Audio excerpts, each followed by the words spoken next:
So kitchen at kama naman ang bibilhin natin for today's video.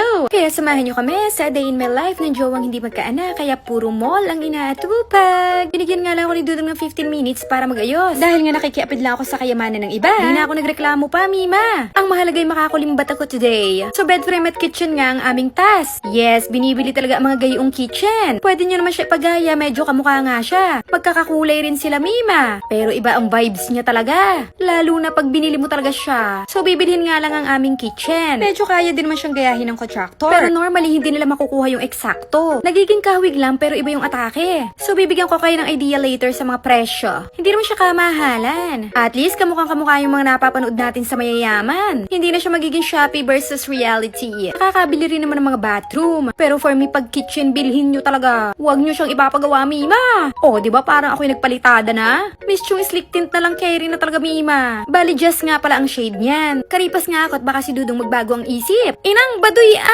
Bad trip din ako makakapagpalit, Mima. First stop lalafang kami. Next naman nagpunta agad kami sa bed. In fairness, maganda ang support ng bed dito. Simple lang din ang kanyang mga atake. Ayoko kasi na masyadong exaggerated. Mas konti design, mas bet. So ari na nga yung kitchen, isang set iyan pag binili. Kasama yung island at yung nasa likod. Eto yung tigsi 700 kyaw. Eto naman nasa 250 kyaw. Pero depende yun sa sukat mo ha. Eto yung tigsi 700 kyaw kanina. Harap at likod na yan, Mima. Eto naman yung 2.1 million. Solid daw kasi yung wood.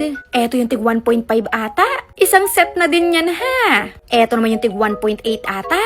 Sa isang set, 4 na siya. Yung mga lutuan at accessories lang hindi kasama. Eto naman 1 million plus din. Isang buong set na din siya. Eto naman yung 2 million. Pero yung lababo at oven di kasama. Pero depende talaga yan sa kitchen nyo. Mas maliit, mas mura.